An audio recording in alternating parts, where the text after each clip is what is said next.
এই বাড়ি বড় অদ্ভুত লাগছে। ঠান্ডা ঠান্ডা হাওয়া আসছে জানালা বন্ধ থাকা সত্ত্বেও। পরের দিন ভোরের আলো অর্ধভঙ্গুর জানালার কাঁচ গলে ওদের মুখে পড়তেই ঘুম ভেঙে গেল অর্জুনের। সে দেখল পাশে মালতী তখনও গভীর নিদ্রায় মগ্ন। মালতী, মালতী, ওঠো, ভোর হয়ে গিয়েছে, চলো আমাদের এক্ষুনি রওনা দিতে হবে। ভোর হয়ে গেছে? হ্যাঁ, ভোর হয়ে গিয়েছে, চলো চলো, এবার আমাদের তো রওনা দিতে হবে। হ্যাঁ চলো। আচ্ছা, তার আগে একবার ওনাকে বিদায় জানিয়ে আসি নাকি? ঠিক বলেছ, উনি আমাদের আশ্রয় দিলেন, আর ভোরের আলো ফুটতেই আমরা যদি অকৃতজ্ঞের মতো বেরিয়ে যাই সেটা মোটেই ভালো দেখাবে না। হ্যাঁ চলো, ওনাকে বিদায় জানিয়ে আমাদের বেরোতে হবে। বুড়ো বাবা, বুড়ো বাবা, আপনি কোথায়?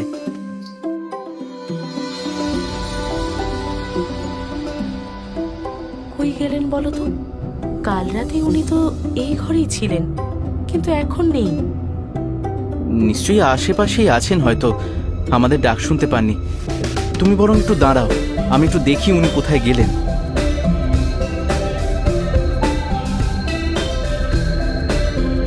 কিছুক্ষণ পর অর্জুন বিষণ্ণ হয়ে মালতীর কাছে ফিরে এলে মালতী উৎসুক কণ্ঠে জিজ্ঞেস করল, কি গো, খুঁজে পেলে ওনাকে? না, গোটা বাড়ি তন্ন তন্ন করে খুঁজেও ওনাকে কোথাও পেলাম না। নিশ্চয়ই জঙ্গলের দিকে গিয়েছেন। চলো, কি আর করা যায়, আমরা বরং রওনা দিই। দিনের আলো থাকতে থাকতে আমাদের জঙ্গল পেরোতে হবে। অর্জুন, আমার বড্ড খিদে পেয়েছে, কাল রাত থেকে কিচ্ছু খাইনি। হ্যাঁ ঠিকই তো, কাল রাত থেকে পেটে একটা দানা অবধি পড়েনি। তুমি একটু অপেক্ষা করো, আমি দেখি কাছে পিঠে কোনো ফল পাওয়া যায় কিনা। আর শোনো, আমি না আসা অবধি এখান থেকে এক পাও নড়বে না।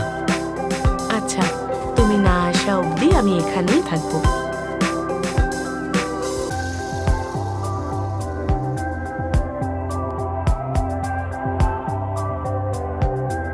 মালতী, দেখো আমি ফল এনেছি।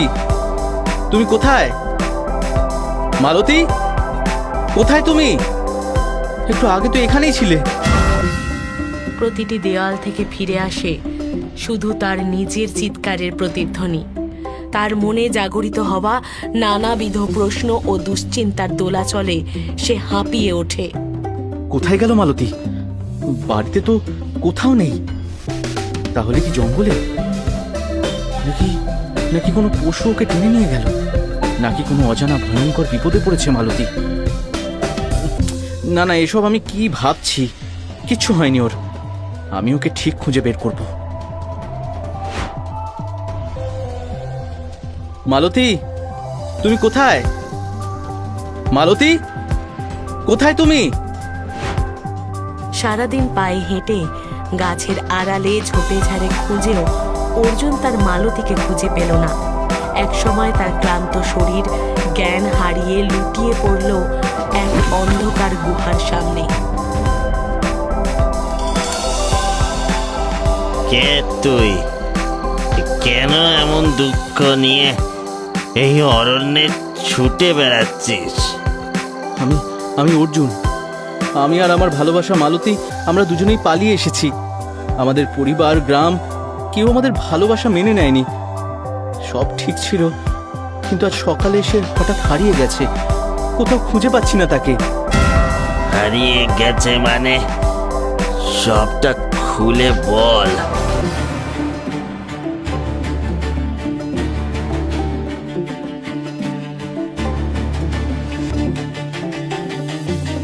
সেই অঘরী তান্ত্রিকের চোখের দৃষ্টি জ্বলে উঠল যেন অমানবিক দীপ্তিতে। তিনি গভীরভাবে অর্জুনের মুখের দিকে চেয়ে কিছুক্ষণ নীরব রইলেন, তারপর মাথা ঝাঁকিয়ে বললেন, না বাছা, এ কোনো সাধারণ ব্যাপার নয়। তোরা পড়েছিস মৃত্যুঞ্জয়ের কবলে। মৃত্যুঞ্জয়? কে সে? কোথায় গেছে মালতী? আপনি জানেন কিছু? হ্যাঁ, তা জানি, কিন্তু শোনার মতো শক্তি আছে তোর? মৃত্যুঞ্জয় এক অভিশপ্ত আত্মা। সবাই ভেবেছিল যে মৃত্যুঞ্জয় আর ফিরবে না, কিন্তু ও ফিরেছে। অপঘাতে মৃত্যুর ফলে মৃত্যুঞ্জয়ের আত্মার সদ্গতি হয়নি। মৃত্যুঞ্জয়ের অতৃপ্ত আত্মা ওই ঘরের বাইরে বেরিয়ে যাতে কারো কোনো ক্ষতি না করতে পারে, সেই জন্য বাইরে আমি বাঁধন দিই।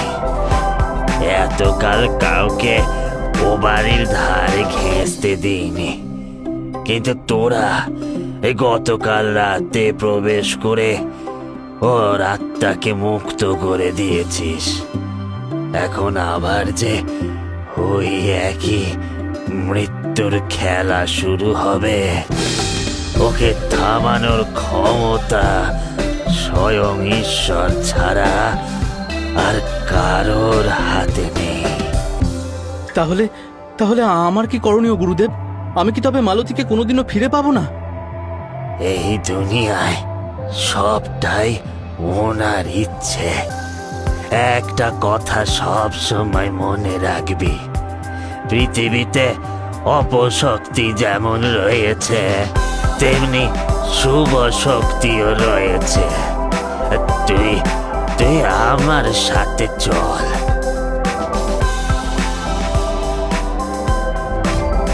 তান্ত্রিককে সাথে নিয়ে অর্জুন যখন সেই অর্ধভগ্ন বাড়ির সামনে এসে থামল, তখন গভীর রাত। গুরুদেব, দরজা তো ভিতর থেকে বন্ধ। এই মুহূর্তে যদি মালতীকে বাঁচাতে চাস, তবে ভয়কে জয় করে আমাদের এগিয়ে যেতে হবে।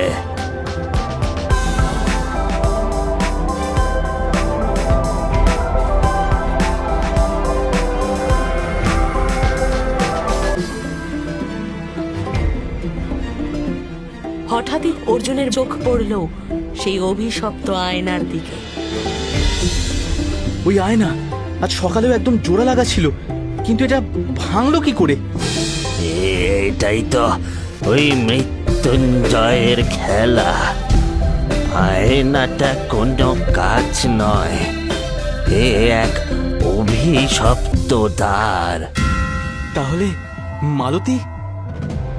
আমি নিশ্চিত এই আয়নার ভেতরেই মালতী বন্দি আছে। এটা তো কিছুতেই ভাঙছে না। হাতে কিছু ভারী ধাতব অস্ত্র ব্যতীত এই আয়না ভাঙা অসম্ভব।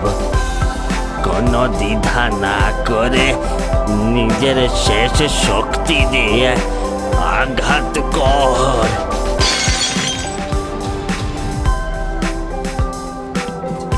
এই পথ, এটাই মৃত্যুঞ্জয়ের আস্তানা। সাবধান অর্জুন, আমার পিছন পিছন আয়।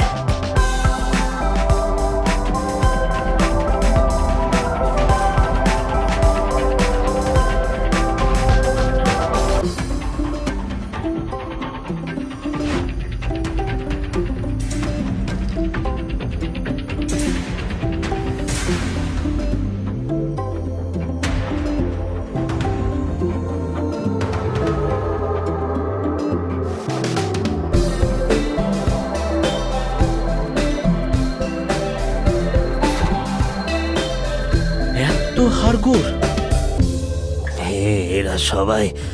এরা সবাই মৃত্যুঞ্জয়ের শিকার। খুব সাবধানে। মালতী, নিজের ভালোবাসাকে বাঁচাতে এসেছিস, পারবে না। ও এখন আমার।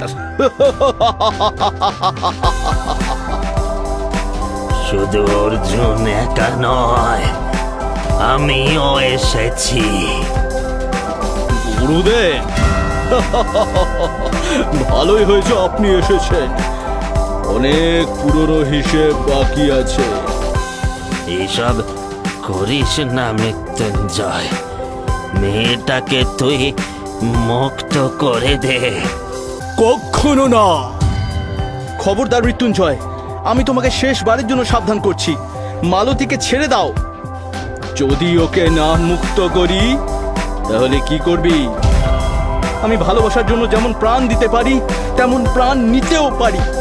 যাই হয়ে যাক, তোমার মতন দুষ্টের কবল থেকে আমি আমার ভালোবাসাকে রক্ষা করবই। পারলে বাঁচিয়ে নে তোর ভালোবাসাকে। হাস্যকর, আজকে রাতটা হলো আমার, তোরা আমায় আটকাতে পারবি না। এই যজ্ঞের পর মালতীকে নিজের করে নেব আমি। থাম মৃত্যুঞ্জয়, এই অপবিত্র যজ্ঞ যদি সফল হয় তবে তোর অপশক্তি আরো শতগুণ বেড়ে যাবে। এ আমি কিছুতেই হতে দেব না। গুরুদেব, আপনি আমায় এ তন্ত্র শিখিয়েছিলেন আর আজ সেটাই থামাতে এসেছেন। অনেকটা দেরি হয়ে গেছে। বাচ্চা অর্জুন, মন দিয়ে শোন, যজ্ঞ সফল হবার আগেই আমাদের কুণ্ডের আগুন নিভিয়ে ফেলতে হবে। এটাই একমাত্র উপায়। আমি বুঝেছি গুরুদেব। নির্বোধ, তোর সাহস কি করে হলো এ কাজ করার? আমি তোকে কিছুতেই সফল হতে দেব না। এই মূর্খ ছেলেটার জন্য বেঘরে আপনার প্রাণটা যাবে, কিন্তু কি আর করা যায়, আমার পথে বাধা